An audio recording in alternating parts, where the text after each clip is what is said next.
तो कैसे हैं आप सभी लोग।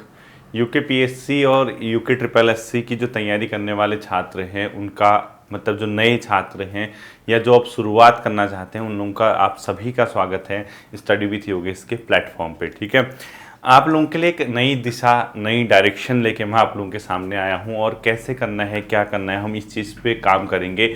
और एक प्रकार का फाउंडेशन बैच होगा। फाउंडेशन बैच का तात्पर्य क्या होता है बच्चों, जो जीरो लेवल से शुरुआत करता है। और मैं ये मान के चल रहा हूँ कि ये क्लासेज वो छात्र देखेंगे जो तैयारी शुरू करना चाहते हैं या जिनको बहुत ज़्यादा आइडिया नहीं है या जो बहुत मतलब बेहतर तरीके से या बहुत सही तरीके से चीज़ों को नहीं समझ पाते हैं कि यार आखिर तैयारी करें तो कैसे करें, तैयारी काहे की करें, किस ओर अपना भविष्य लेके जाएं, क्या करें क्या न करें। इसी के बीच मैं आपके लिए एक नई चीज़ एक नई शुरुआत करने जा रहा हूँ जो कि अपने आप में एक फाउंडेशन बैच होगा आप लोगों का, यानी एक जीरो लेवल से। मतलब मैं ये मान के चलूँगा कि आपको उत्तराखंड का यू भी नहीं पता, ठीक है, यानी आप जीरो लेवल पे आपको कुछ भी नहीं पता, साथ ही साथ आप जीएस का कुछ भी नहीं जानते हैं, हिंदी रीजनिंग वगैरह कुछ नहीं, लेकिन हाँ आप क्वालिफाइड हैं, आप ग्रेजुएट हैं, आप इंटर पास किए हुए हैं या आप कई चीज़ें मतलब जो पीजी वगैरह हो चुके हैं। लेकिन अब क्या है, मेन चीज़ है कि डायरेक्शन की बात, यानी अब हम कैसे शुरुआत करें।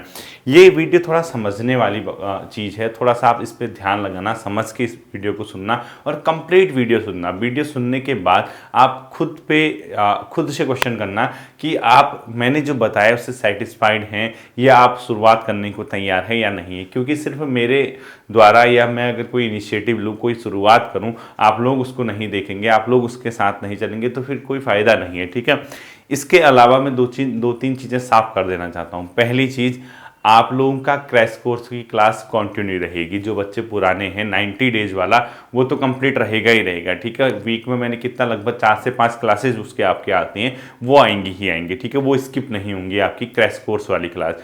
साथ ही साथ ये जो आपका नया बैच है यानी फाउंडेशन बैच है, फिलहाल इसकी वीक में 2 से 3 क्लासेज आएंगी। ठीक है, वो सफिशियंट रहेंगी। उसके अलावा मैं आपको बताऊंगा कि क्या करना है कैसे करना है। तीसरी चीज़, आप लोग ये मत सोचना कि सर ये क्लासेस पेड क्लासेस करेंगे।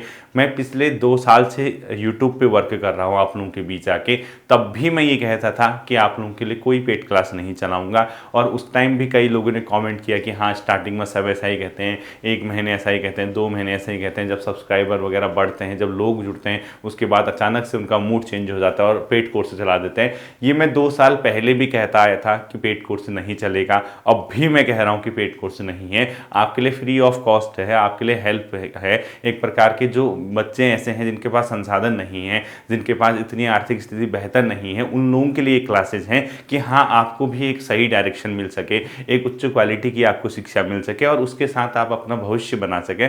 बस यही रहेगा कि मार्गदर्शन मेरा रहेगा, मेहनत आपकी रहेगी। ठीक है, तीसरी चीज़, मैं चाहता हूं कि इस वीडियो के कमेंट सेक्शन में जाके सभी छात्र मुझे ये बता दें कि वो कहां से बिलोंग करते हैं, यानी किस ज़िले से किस स्थान से बिलोंग करते हैं। इससे मुझे एक पॉजिटिव एनर्जी मिलती है कि हाँ विद्यार्थी किन किन जगहों से आके यहाँ पे पढ़ रहे हैं, किस किस जगह से, कितने दुर्गम जगहों से, किस गाँव से, किस इलाके से वो बिलोंग करते हैं। आप सभी छात्र चाहे आप कहीं से बिलोंग करते हैं। तीसरी चीज़ इसको ध्यान रखना कि आप कॉमेंट सेक्शन में मुझे ज़रूर बताइएगा आज की वीडियो में कि आप कहाँ से बिलोंग करते हैं और कहाँ रहते हैं। ठीक है, देखिए ये है बच्चों फाउंडेशन बैच। ठीक है, पहले मैं इससे पहले कि इसके बारे में कुछ बताऊं, आपको कुछ चीज़ें समझनी है, कुछ चीज़ें सुननी है। ठीक है, मेरी नज़रों में एक चीज़ है कि मैं हमेशा एक चीज़ का पक्षधर रहा हूं, वो चीज़ है हमेशा मेरे लिए धैर्य। और ये धैर्य का परिचय एक ऐसी चीज़ है कि आपके अंदर ये चीज़ है तो आपको ज़िंदगी में सफल होने से कोई नहीं रोक सकता। क्योंकि होता क्या है ना, हम लोग 20 साल की उम्र में, 21 साल की उम्र में, 22 साल की उम्र में कभी कभी ये महसूस करने लग जाते हैं कि यार आखिर हमारी नौकरी लगेगी तो कब लगेगी, हम कब सफल होंगे, हमारी स्थिति खराब है। ये मतलब बहुत छोटी छोटी उम्र में इतना बड़ा पैनिक ले लेते हैं और उसके एवज में यानी उसके बदले में हम लोग अपना एफर्ट जिस चीज़ में हमने देना चाहिए, अर्थात जहाँ हमें मेहनत करनी चाहिए, उस ओर हम ज़्यादा ध्यान नहीं देते। हम क्या करते हैं, एक शॉर्टकट रास्ता अपनाते हैं। हमें लगता है कि 4 क्वेश्चन उत्तराखंड के, 4 क्वेश्चन जनरल जनरल स्टडी के 4 क्वेश्चन हिंदी रीजनिंग के कहीं से छांट के कॉपियों में लिख के उससे हम सिलेक्शन ले लेंगे और हमारा सिलेक्शन हो जाएगा। यानी एक बहुत शॉर्टेस्ट जो रूट होता है उसको अपना के हम चाहते हैं कि सफल हो जाए, और इसी शॉर्ट रूट के चक्कर में आपकी उम्र 2 साल 3 साल 4 साल 5 साल निकल जाती है। इस वीडियो को सुनने वालों में ऐसे लोग भी होंगे, ऐसे लोग भी आपके सामने होंगे जो आपसे ये कहेंगे भाई सरकारी नौकरी का कोई भरोसा नहीं है, यहाँ 5-5 साल से लोग तैयारी कर रहे हैं, आप स्वरोजगार अपनाइए, आप ये कीजिए वो कीजिए, प्राइवेट में नौकरी कीजिए। हाँ, कह रहे होंगे, वो खराब नहीं है, ऐसा कहना भी चाहिए, लेकिन मैं एक चीज़ कहता हूँ, ऐसा भी नहीं है कि 0% अपॉर्चुनिटी आप लोगों के लिए इस फील्ड पे है। जो लोग निकल रहे हैं, जहाँ से भी निकल रहे हैं, जिस तरीके से भी निकल रहे हैं, निकल तो रहे हैं ना। प्राइवेट सेक्टर कहना आज के दिन तो बहुत आसान है, यानी आपके पास बहुत अच्छा स्किल नहीं है, आप बहुत अच्छा डिग्री या डिप्लोमा नहीं है, बहुत अच्छे तरीके से आप नहीं समझते हैं, तो फिर प्राइवेट नौकरी में आपका स्कोप है ही कहाँ, बताइए। आप क्या इंटर पास करने के बाद, ग्रेजुएशन करने के बाद प्राइवेट सेक्टर में चले जाएंगे क्या? 5,000 8,000 10,000 की नौकरी करना है तो आप लोग जा सकते हैं, लेकिन अगर आपके अंदर थोड़ा सा धैर्य है, आप 2-3 साल अपनी मेहनत कर सकते हैं। जैसे ये लोग कहते हैं कि सरकारी नौकरी नहीं है, ये है वो, तब आपके दिमाग में ये चीज़ें आएंगी जब आप सिर्फ और सिर्फ ग्रुप सी लेवल की सोचते हैं। उससे ऊपर अगर आपकी सोच ही नहीं है, उससे ऊपर आपकी थिंकिंग ही नहीं है, तो बताइए कहाँ से सरकारी नौकरी आएंगी? क्या यूपीएससी हर साल भर्ती नहीं निकालता?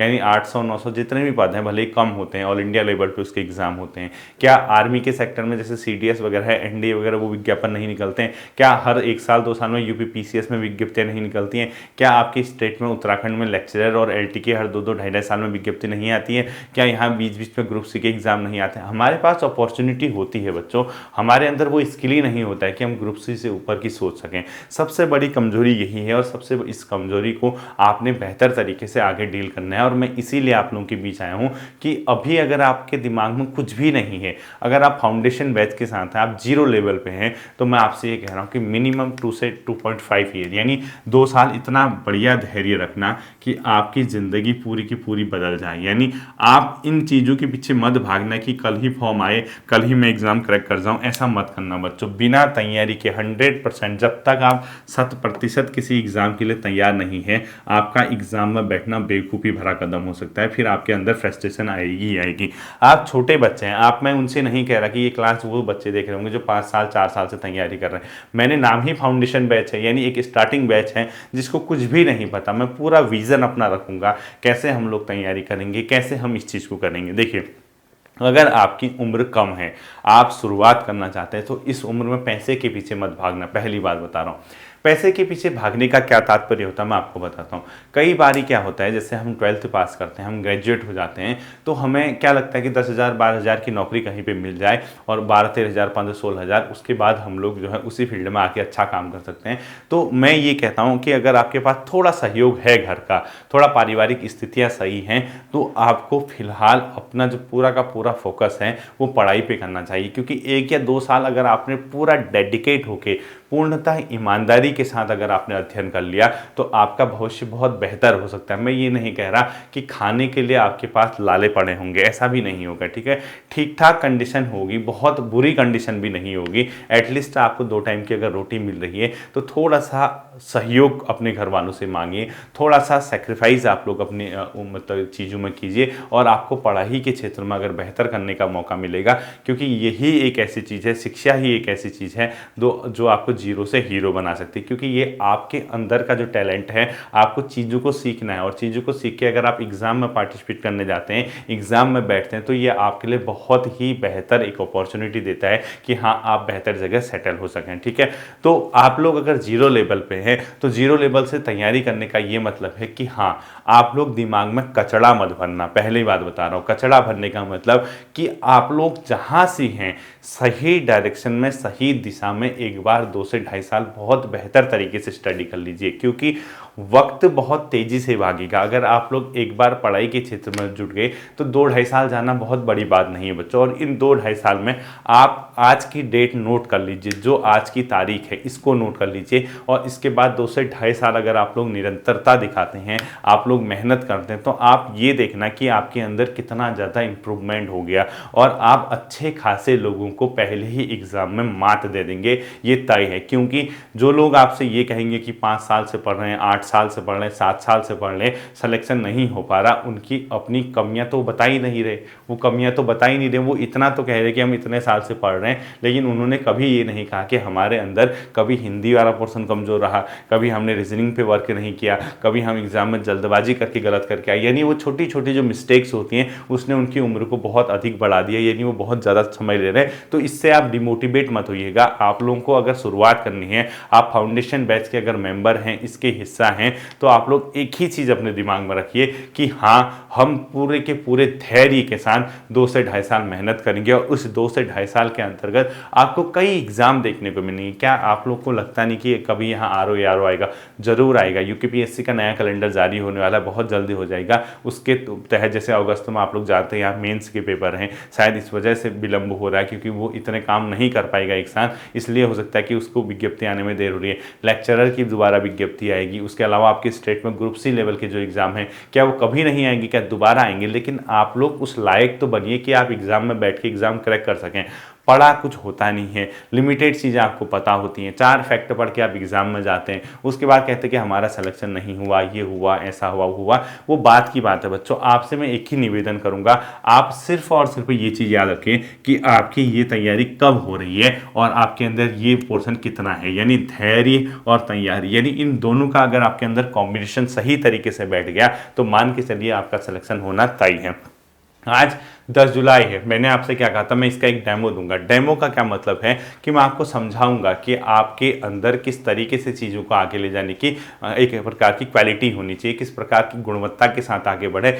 ये एक ऐसा प्लेटफॉर्म है, मैंने पहले भी कहा था, मैं आज भी कह रहा हूँ, मेरे पास जितना होगा, चाहे वो ज्ञान के क्षेत्र में हो या किसी और क्षेत्र में, मैं आपको 100% दूंगा। कोई चीज़ ऐसी नहीं होगी कि मैं अपने तरीके से उसको हाइड करूं, कुछ चीज़ें मुझे एक्स्ट्रा पता हो मैं आपको ना बताऊं, इस तरह का प्रकार की चीज़ कभी नहीं होगी। और ध्यान रखना, चीज़ें सिलेबस के अकॉर्डिंग पढ़ने के साथ साथ उसके अंदर आपको क्वालिटी खुद ही दिख जाएगी। मतलब कई लोग ये कहते हैं कि बेसिक चीज़ें पढ़ा रहे हैं, हल्की चीज़ें पढ़ा रहे हैं। भाई पेपर भी तो देखिए ना, पेपर का भी तो एक स्तर होता है। 50-60 नंबर के क्वेश्चन किस तरीके से आते हैं, 15-20 नंबर के किस तरीके से आते हैं, उसके अलावा 7-8 नंबर के कैसे आते हैं, हर चीज़ को देखना पड़ता है। यहाँ आके पढ़ा दिया बहुत हाई फाई लेवल का और बच्चों के समझ में ही नहीं आ रहा, उनको कुछ पता ही नहीं चल रहा, तो ऐसा पढ़ाने का क्या फायदा बताइए। तो उन सभी बच्चों से एक विनम्र आग्रह है जो फाउंडेशन बैच को शुरू करना चाहते हैं, जो पढ़ाई शुरू करना चाहते हैं, एक चीज़ अपने कॉपी में लिख लीजिए कि मैं अपने अंदर एक धैर्य बना के रखूंगा और मिनिमम 2 से ढाई साल में मेहनत करूंगा। ठीक है, मैं सबके लिए नहीं कह रहा, मैं फाउंडेशन बैच के सदस्यों के लिए कह रहा हूं जो इस बैच में जुड़ना चाहते हैं।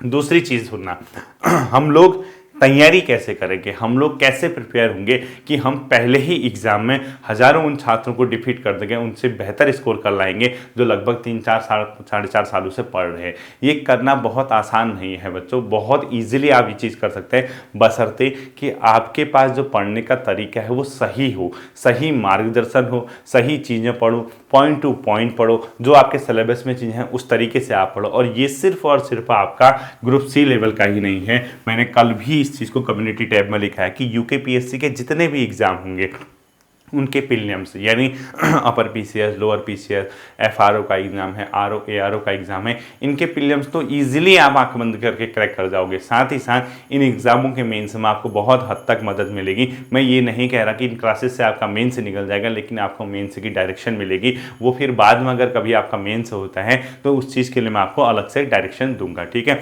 इसके अलावा ग्रुप सी लेवल के जितने भी एग्जाम होते हैं वो तो आपके जनरल एग्जाम जो हैं, जहाँ आपका ग्रेजुएशन लेवल हो या 12th लेवल का हो, वहाँ आपका जहाँ जनरल सिलेबस है, चाहे आपकी जीएस आती हो, हिंदी आती हो, रीजनिंग आती हो, इन सभी चीज़ों को हम लोग इजीली क्या कर देंगे, कवर कर देंगे। और इवन उत्तराखंड। ठीक है, तो आप कसम खा लीजिए कि हम लोग मेहनत करने को तैयार हैं। फाउंडेशन बैच को हम सही तरीके से पढ़ेंगे और इसको ऐसे पढ़ेंगे क्योंकि ये सिर्फ आपकी परीक्षा नहीं है बच्चों, ये मेरी भी परीक्षा है। 2 से ढाई साल अगर मैंने आपसे कहा है तो उन 2 से ढाई साल मैं भी तो आपके साथ हूँगा ना। आप ऐसा थोड़ा ना कि 2 से ढाई साल घर में अंदर मतलब बंद कमरे में पढ़ते रहें, दिन दुनिया की आपको हवा ही नहीं है, बाहर की फ्रेश एयर में आप मजा ले ही नहीं पा रहे, ऐसा भी नहीं है। आपके सर आपके साथ स्टैंड करेंगे उन 2 से ढाई साल में, और मैं आपको गारंटी के साथ बता सकता हूं कि आप आज जो हैं अब मैं नहीं जानता कि आप क्या हैं, आप जिस कंडीशन में भी हैं, जितना आपको आता है आज की डेट नोट कर लीजिए और आज से 2 से ढाई साल बाद अपने आप को देखना। जिस तरीके से खदान से निकलता है ना, कोयले की खदान से हीरा चमकता हुआ बाहर,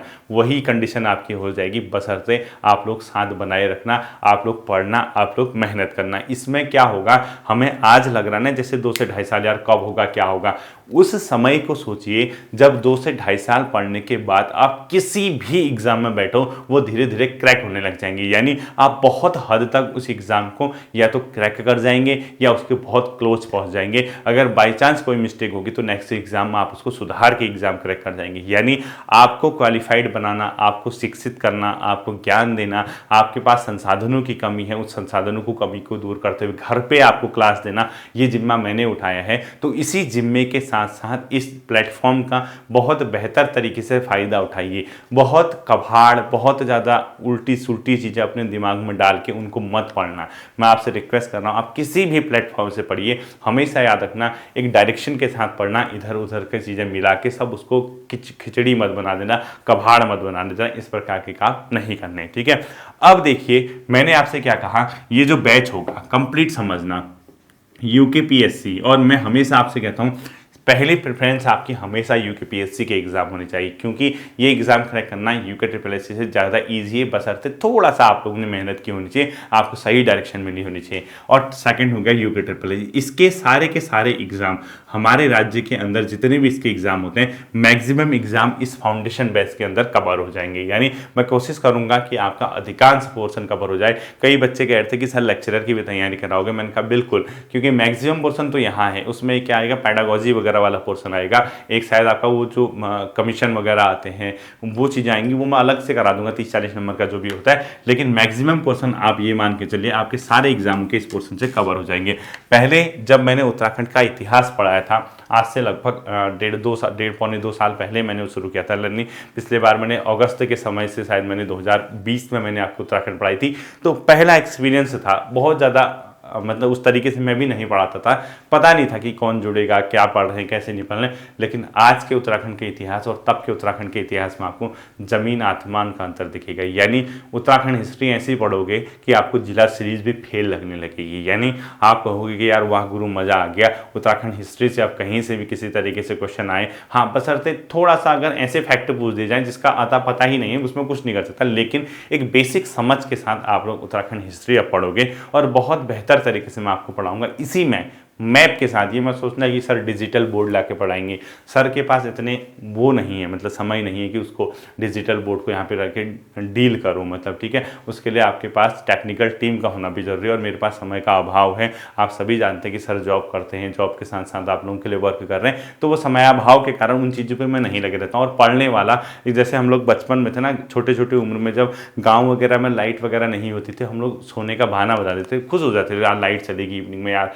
पढ़ना नहीं पड़ेगा रात को। आप लोग भी महसूस करते होंगे जब आप स्कूल टाइम पे होंगे, जैसे कभी लाइट चली जाती है बड़ा मजा आता था, यार आज रात को पढ़ना नहीं पड़ेगा, सो जाओ।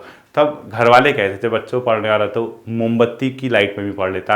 और वो ये कहते थे कि पहले के टाइम पे लैंप होता था, लैंप आप लोग जानते होंगे, मिट्टी का तेल डाल के उसमें लैंप होता था। तो अगले दिन जैसे आप देखोगे नाक के यहाँ पे काला काला लगा रहता, मतलब स्पष्ट दिखाई देता था कि हाँ लैंप में पढ़ के आया। क्यों? क्योंकि जो उसकी मतलब अपने आप में ज्योति होती थी, उससे जो धुआं सा आता था वो फेस पे लग जाता होगा उनके, तो स्पष्ट दिखता। तो ये कहने का ये मतलब है, पढ़ने वाला अगर पढ़ना चाहता है वो किसी भी हाल में पढ़ सकता है, किसी भी कंडीशन में पढ़ सकता है। उसके लिए बहुत ज़्यादा मायने नहीं रखती हैं भौतिक चीज़ें कि या लाइट हो, पंखे हो, एसी हो, बहुत बढ़िया बेड हो, उसमें बहुत बढ़िया टेबल पे बैठ के पढ़े, ऐसा कुछ नहीं। पढ़ने वाला ज़मीन में पढ़ सकता है, सूखी रोटी खा के पेट भर के मेहनत कर सकता है, बशर्ते कि उसको करना आना चाहिए। ठीक है, देखिए हम लोगों ने क्या करना है बच्चों, कंप्लीट एक सिलेबस तैयार करेंगे पूरा तरीके से। देखो आप लोग जानते हैं अगर आप राज्य स्तरीय एग्जाम देते हैं, यानी आप अपने स्टेट के एग्जाम देते हैं, तो इस स्टेट के एग्जाम में आपका उत्तराखंड का जो पोर्शन है वो अच्छा खासा पूछा जाता है। आप चाहे यूकेपीएससी के एग्जाम दो या यूके ट्रिपल एससी के एग्जाम दो, उत्तराखंड का पोर्शन तो आना ही आना है। और राज्य स्तरीय एग्जाम में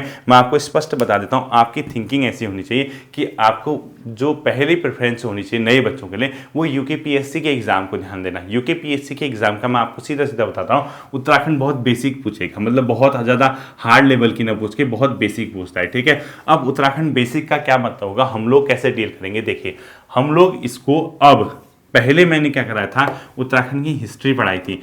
अब मैं क्या करूँगा, उत्तराखंड की हिस्ट्री जिसका लेवल बहुत डिफरेंट होगा पहले के कंपैरिजन में।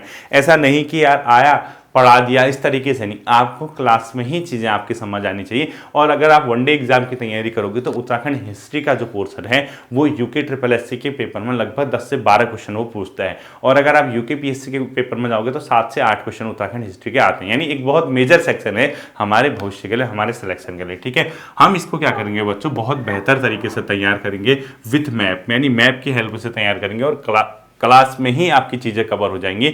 और ये जो चीज़ें होंगी आप सोचोगे सर कब पढ़ाओगे, सैटरडे हमारे पास है, संडे हमारे पास है, इसके अलावा फ्राइडे हमारे पास हो सकता है। यानी 3 दिन अगर मैं ये फाउंडेशन चलाऊँ, 4 दिन में अगर क्रैश कोर्स चलाऊँ तब भी चीज़ें हो जाती हैं। हो सकता है मैं 5 क्रैश कोर्स चलाऊँ, 3 दिन में 2 दिन फाउंडेशन पे चलाऊँ, वो मेरा हेडेक है। ठीक है, देखना सुनना। तो ये कैसे करना है, ये सब मेरा हेडेक है। आपको इस दौरान क्या करना है, कुछ भी नहीं करना है। आप एक किताब लाके, कॉपी लेके उत्तराखंड इतिहास उसके बाहर लिख देना और स्टडी विथ योगेश नाम से उसमें चढ़ा देना। ठीक है, यानी आप उसमें प्रॉपर एक नोटबुक बनाओगे, बहुत ज़्यादा हैवी नहीं। और जहाँ तक रहा किताब लेने का सवाल, कोई किताब नहीं लेनी है। ठीक है, अगर किताब ही लेनी है तो फिर पढ़ाने का क्या फ़ायदा। फिलहाल कोई किताब नहीं लेनी है फाउंडेशन बैच के लिए। ठीक है, हाँ एक परीक्षा वाणी अगर आप चाहो तो रख लेना अपने पास, वो फैक्ट के लिए काम आती है, उत्तराखंड की परीक्षा वाणी आती है। उसके अलावा फिलहाल कोई किताब नहीं लेनी जब तक मैं ना कहूँ। यानी मैं ये चाहता हूँ कि अगर मैं आपको उत्तराखंड की हिस्ट्री कंप्लीटली पढ़ा दूँ, बहुत बेहतर तरीके से पढ़ाऊँ, तो आपके बाद जब मैं उत्तराखंड हिस्ट्री खत्म हो गई कहूँ, उसके बाद आपसे ये कहूँ कि भाई उत्तराखंड हिस्ट्री हमारी कंप्लीट हो चुकी है, अब आप करना एक कोई भी एक किताब उठा लो, ये किताब उठा लो। तो आप उस किताब को उठाएंगे तो आप कहोगे यार सर ने क्यों हमें किताब दिलवाई। तो आप फिर आप कोई आपसे कहेगा आंसर क्या है आपके, मतलब क्यों सर ने किताब दिलाई। तो आप खुद ही कहोगे अच्छा सर की ये चालाकी थी कि हमें सारा पढ़ा दे और किताब देख के हमारा कॉन्फिडेंस बढ़ जाए, हमें सब कुछ आ जाए तब तक, क्योंकि इसीलिए सर ने किताब हमें पहले नहीं बताई थी। कोई किताब नहीं लेनी फाउंडेशन बेस, ध्यान से सुनना, कोई भी किताब नहीं लेनी है फिलहाल। हाँ अगर आपको इतना ही आपको लगता है कि ना मैं आज से ही शुरू करूँ, कल से ही शुरू करूँ, आप चाहें तो तब तक उत्तराखंड की जिला सीरीज पढ़ लेना प्लेलिस्ट से। ठीक है, वो क्या होगा जब मैं बाद में आपको उत्तराखंड का भूगोल पढ़ाऊंगा तो वहाँ आपकी वो चीज़ें बहुत ईजिली कवर हो जाएंगी। मैं ये नहीं कह रहा कि उत्तराखंड इतिहास की जो फोल्डर पहले बनाए वो पढ़ो, आप उत्तराखंड जिला सीरीज तब तक टाइम पास के लिए पढ़ सकते हैं, सुन सकते हैं नोट्स अगर नहीं भी बनाओगे तो। ठीक है, सब चलेगा। देखो इसके अंदर हम किस तरीके से सेक्शन को चलाएंगे, एक हम इसके अंदर चलाएंगे एंशिएंट हिस्ट्री ऑफ उत्तराखंड, चंद पवार गोरखा तक के लगभग चंद वगैरह तक, मतलब चंद से थोड़ा पहले तक, यानी कोडिंदु बुडिंदु जो भी शासक यहाँ पे शासन करने आए थे। उसके बाद हम मेडवेल हिस्ट्री ऑफ उत्तराखंड चलाएंगे, हिस्ट्री ऑफ उत्तराखंड।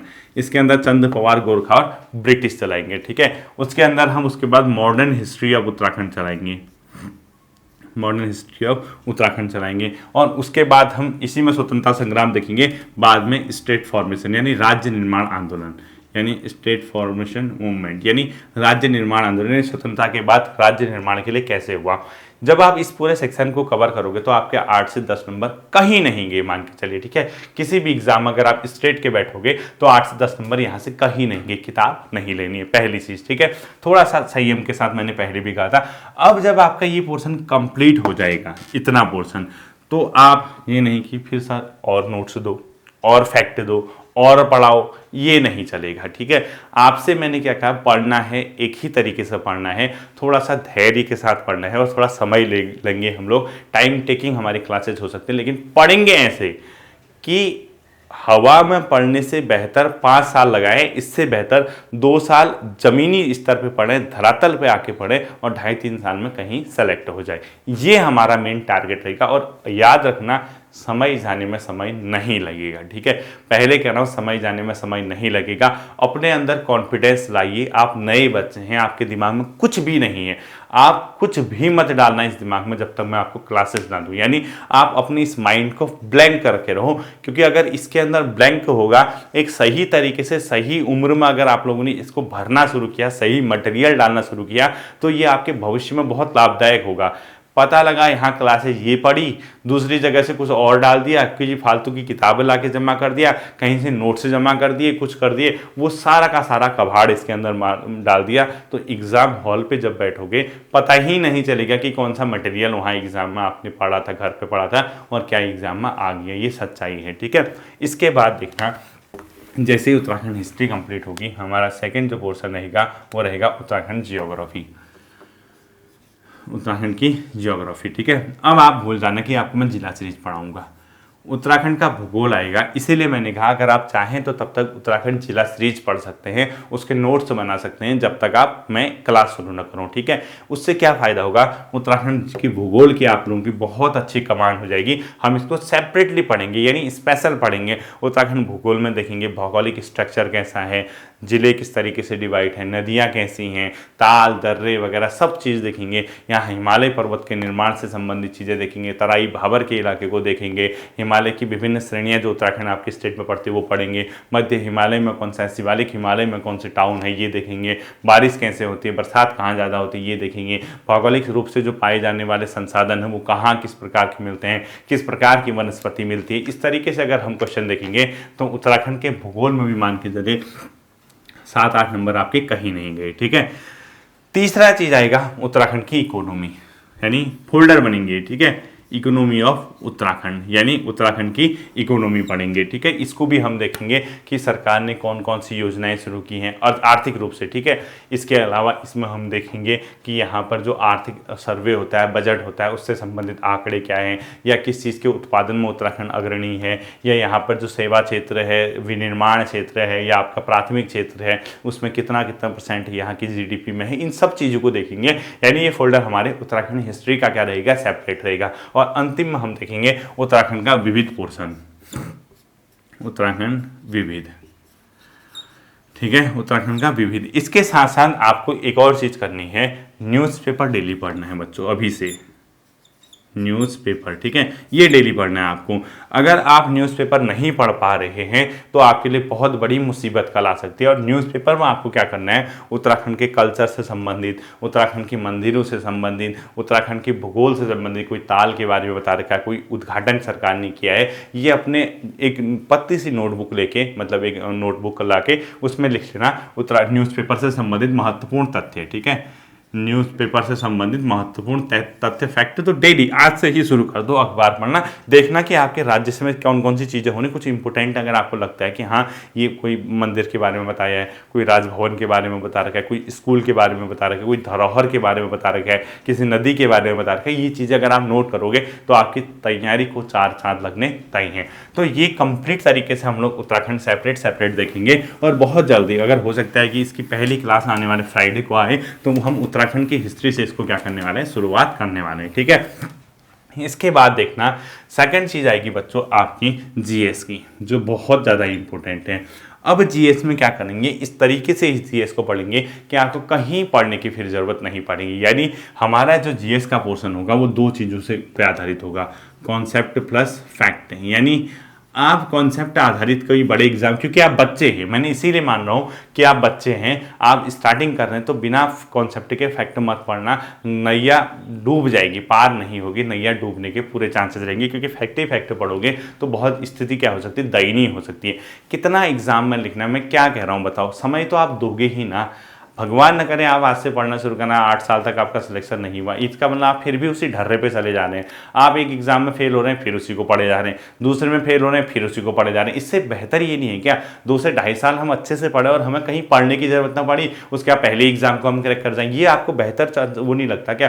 यानी एक बेहतर तरीका यही हो सकता है कि हम जीएस के पोर्शन को कॉन्सेप्ट और फैक्ट आधारित पढ़ें। अब देखना, मैं यहाँ से जैसे मैं क्रैश कोर्स हो जाएगा तो जीएस फैक्ट वगैरह नहीं पढ़ाने वाला हूँ, मैं मैक्सिमम टॉपिक वाइज लेके चलूंगा और जो सिलेबस में आपका होगा उसके साथ उसके फैक्ट और उसके पूरे कॉन्सेप्ट किस किस तरीके से क्वेश्चन पूछे जा सकते हैं। ये नहीं कि कॉन्सेप्ट में मैं आपको लिखा रहा हूं कि ये ऐसा था वो ऐसा नहीं, मैं आपको समझाऊंगा और आपको बताऊंगा कि किस किस तरीके से आपके फैक्ट पूछे जा सकते हैं और इसके पीछे क्या कॉन्सेप्ट है। यानी कॉन्सेप्ट आधारित किताब को हम टॉपिक पढ़ेंगे, तो इसके लिए आपको तैयारी को फिर कहीं जाने की जरूरत नहीं पड़ेगी, बहुत बेहतर। और हमारा इसमें क्या होगा, एनसीईआरटी का टॉपिक होगा, यानी जो भी आपका सिलेबस में दिया है, और इसके साथ इसी टॉपिक को स्टैंडर्ड बुक, जो हर किताब की एक स्टैंडर्ड, मतलब हर सब टॉपिक की या हर सब्जेक्ट की एक स्टैंडर्ड बुक होती है ना। जैसे सपोज मैंने फंडामेंटल राइट पढ़ाई, मूल अधिकार पढ़ाई मैंने पॉलिटी में एनसीईआरटी से, मुझे पता है कि लक्ष्मीकांत चलती है, उसके स्टैंडर्ड बुक वहाँ से उन दोनों को कॉम्बो बना के, उनका कंबाइंड बना के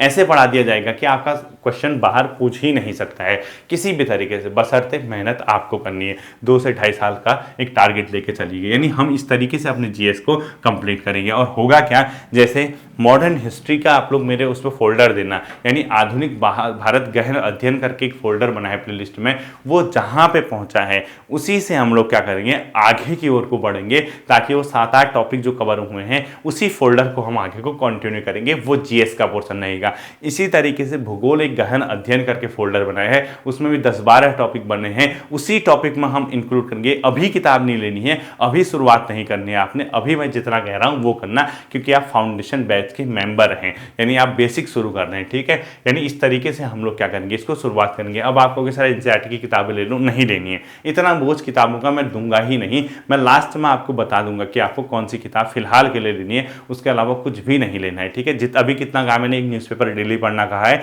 दूसरा मैंने अभी एक सिर्फ उत्तराखंड के परीक्षावाणी लेके आ जाना, इसके अलावा फिलहाल कुछ भी नहीं लेना, कोई किताब नहीं लेनी है फिलहाल के लिए, ठीक है। तो जीएस का हम इसी तरीके से हर सब्जेक्ट देखेंगे और इस जीएस को इस तरीके से बना देंगे कि आपको कहीं से भी पूछे, कुछ पूछे, आपके क्वेश्चन गलत नहीं होने वाले हैं, आप बहुत बेहतर तरीके से इसको कवर कर जाएंगे, ठीक है। तीसरा पोर्शन यूकेपीएससी में तो कम, लेकिन यूके ट्रिपल एससी के एग्जाम में ज़्यादा आता है, वो है हिंदी का पोर्शन। हिंदी आती है आपकी 20 नंबर की। इसके लिए कोई अलग से क्लास ना होके, हिंदी एक गहन अध्ययन की मैंने इसमें एक फोल्डर बना रखा है, उसको हम कंटिन्यू करेंगे। यानी उसमें लगभग 8 से 10 क्लासेस आई हुई हैं उसमें, क्योंकि फिर वो तो मटेरियल नया है ही नहीं, उसको क्या नया पढ़ाओगे, फाउंडेशन बैच हो कोई हो, ठीक है। 8 से 10 वीडियोज उसमें आई हैं, वो भी अभी नहीं पढ़ना है आपको। जब मैं क्लास शुरुआत करूंगा, जिस दिन मेरी पहली क्लास इसकी आएगी, उस दिन से मैं आपको बताऊंगा कि आपको उस दिन का काम क्या होगा, और डेली आपको होमवर्क मिलेगा। यानी आप अपने स्तर पे उस चीज़ को तैयार करेंगे तो आपके लिए एग्जाम निकालना बहुत आसान हो जाएगा, इसको ध्यान रखना, ठीक है। तो हम लोग क्या करेंगे, हिंदी वाले फोल्डर को उस तरीके से देखेंगे।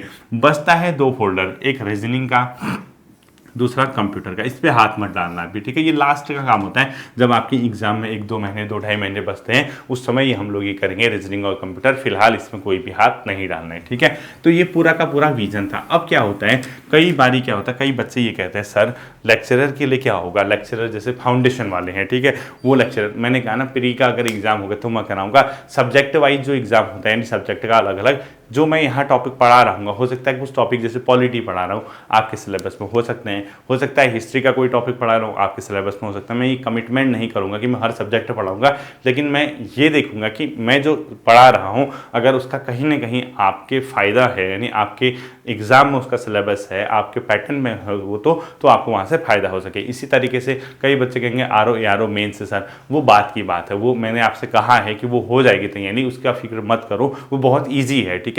और विज्ञप्ति आएगी, विज्ञप्ति का ये मत सोचो कब आएगी क्या आएगी, विज्ञप्ति जरूर आएगी, अध्याचन आयोग के पास है, वो हो सकता है कि इसी महीने दे, अगले महीने दे, हो सकता है कि वो सितंबर में दे, क्योंकि अगस्त में मेंस को निपटाने के बाद वो दे, लेकिन आप अपनी तैयारी को अपने स्तर से जारी रखिए, ठीक है।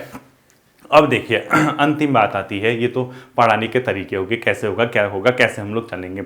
अब अंतिम बात आती है, कई बच्चे मुझसे ये कह रहे थे सर 12th पास किया हाल ही में, घर की कंडीशन सही नहीं है, क्या जॉब के साथ पढ़ाई कर लूँ। मैंने अभी एक चीज़ कही है, पैसे के पीछे अगर भागना है तो इस फील्ड पे आना बहुत मुश्किल हो जाएगा, फिर एक समय ऐसा आएगा बहुत पछताओगे। देख लेना, ये अनुभव बोलता है बच्चों, ये रियलिटी है। मैं खुद अपना बता रहा हूँ, मैंने कभी भले कैसी ही कंडीशन हो, मैंने कभी प्राइवेट सेक्टर का सोचा ही नहीं लाइफ में। क्यों? क्योंकि मैं जानता था मैं नॉर्मल ग्रेजुएट हूँ, ना मेरे पास ऐसा कोई टेक्निकल एक्सपीरियंस है, ना मैं कोई टेक्निकल चीज़ों को जानता हूँ, ना मैं कोई डिप्लोमाधारी हूँ या कोई मैं ऐसा एक्सपर्ट हूँ किसी चीज़ का। तो मुझे किस बेस पे भाई प्राइवेट सेक्टर में नौकरी देगा? क्या वो ये कहेगा कि भाई तूने बीएससी की है तो आजा, इतना क्या देगा बताओ, किस हिसाब से देगा? क्या इस तरीके से मैं जा सकता था? नहीं। हाँ, अगर आप बीटेक वाले होते, आपने पॉली की हुए, तब तो आप जाइए, क्योंकि आप उस फील्ड के हैं, आप आईटीआई वगैरह जो भी कर रहे हैं तब तो आप कर सकते हैं। लेकिन आप सिर्फ और सिर्फ 12th पास ग्रेजुएशन के आधार पे अगर जा रहे हैं तो आप लोग कल के दिन आप लोगों को नुकसान ना हो, इस चीज़ का ध्यान रखना। और हाँ, अगर आपको वो तैयारी करनी ही है, घर की कंडीशन बहुत ख़राब है, आपको जाना ही है, तो मैं आपसे एक रिक्वेस्ट करूँगा, ऐसी जगह जाना जहाँ आप पढ़ाई के लिए समय दे सकें, ठीक है। बहुत उच्च स्तर के ख्वाब तो मत ही देखना कि 12th और ग्रेजुएशन के बाद आपको प्राइवेट सेक्टर में बहुत अच्छी टाइम पढ़ाई के लिए मिलेगा, बहुत समय मिलेगा, ऐसा कुछ भी नहीं है, ठीक है। मैं आपसे यही निवेदन करूँगा, अगर आप एडजस्ट कर सकते हैं 1 से 1.5 से 2 साल 2.5 साल, उसके बाद जब आप एक चीज़ को पढ़ लेंगे, क्योंकि अभी आपकी पढ़ने की उम्र है, रूटीन में अगर आगे 2-2.5 साल पढ़ लोगे तो उसके बाद आपको लगा कि यार कंडीशन बहुत ख़राब है घर की, तब आप प्राइवेट सेक्टर में जा सकते हैं। क्यों? क्योंकि आपने यहाँ पढ़ लिया है, इसको रिवाइज करना है, फिर इसको सिर्फ टच देने की ज़रूरत है। अभी पता चला कि अभी चले गए, ना पढ़ने का समय मिलेगा ना कुछ, ये तो अभी सीखने की उम्र है ना। तो मैं आपसे यही निवेदन करूँगा कि जब तक अगर आपके पास समय है तब तक आपको भरपूर प्रयोग करना चाहिए। एक उम्र के बाद हमें हर किसी को ये पछतावा होता है कि यार समय चला गया, काश समय रहते हमने ये काम कर लिया होता। तो ये कंडीशन आप लोगों के साथ ना आए, आप लोगों के ऊपर ये अप्लाई ना हो। मैं यही आप लोगों से क्या करूँगा, रिक्वेस्ट करूँगा कि हाँ, एडजस्ट हो सकता है तो कीजिए। तो इस सीरीज़ की पहली क्लास इस हफ्ते या तो फ्राइडे या सैटरडे कहीं ना कहीं आपको देखने को मिलेगी। उस फाउंडेशन बैच का मैंने पूरा का पूरा विजन बता दिया। किताब आपको उत्तराखंड की सिर्फ अभी फिलहाल के लिए परीक्षा वाली लेनी है, इसके अलावा कुछ भी नहीं लेना है। जनरल स्टडी की फिलहाल कोई किताब मत लेना, फाउंडेशन बैच वाले बच्चे हो, और हिंदी की भी अभी फिलहाल कोई किताब मत लेना, ठीक है। सिर्फ और सिर्फ अभी उत्तराखंड पे फोकस करो, और साथ ही साथ आपका जिला सीरीज की जो फोल्डर बनाए हैं, अगर आप चाहते हैं तो उसको पढ़ सकते हैं।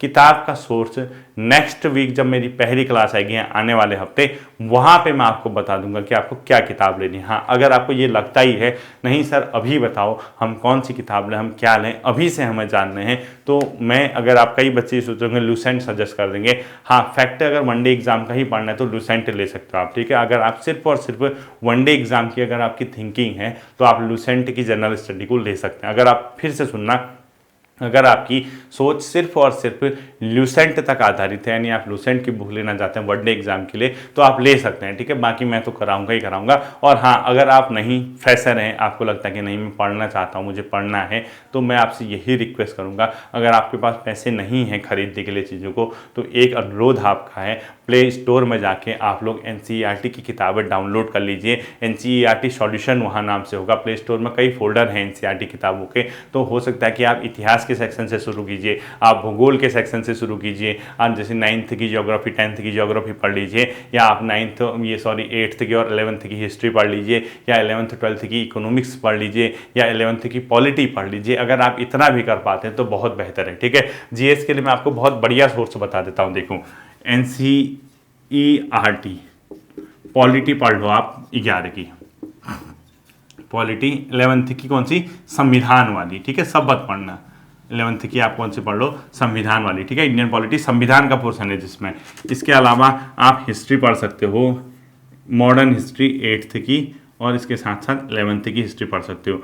जियोग्राफी पढ़ सकते हो आप 9th और 10th फिलहाल, ठीक है। और इकोनॉमी पढ़ सकते हो आप 11th और 12th, स्पेशली 11th, ठीक है। इतना अगर आप लोग अभी फिलहाल के लिए सोर्स अपने पास रख पाते हैं, अगर आप थोड़ा सा संसाधन मतलब आपके पास एडजस्ट कर सकते हो, इतना कर लो, इससे ज़्यादा देखने की फिलहाल ज़रूरत नहीं है, ठीक है। तो होपफुली आप लोग उस मिशन के लिए जो आपका आने वाले समय में 1.5 से 2 से 2.5 साल आपके साथ होने वाला है, उसके लिए होपफुली आप लोग तैयार होंगे, आप लोग डेडिकेट रहेंगे। आप लोग मुझसे वादा कीजिए कि हाँ सर हम 2 से 2.5 साल आपके साथ मेहनत करने को तैयार हैं। फिर मिलते हैं अगले सेशन पे, अपना ध्यान रखिए। Thank you.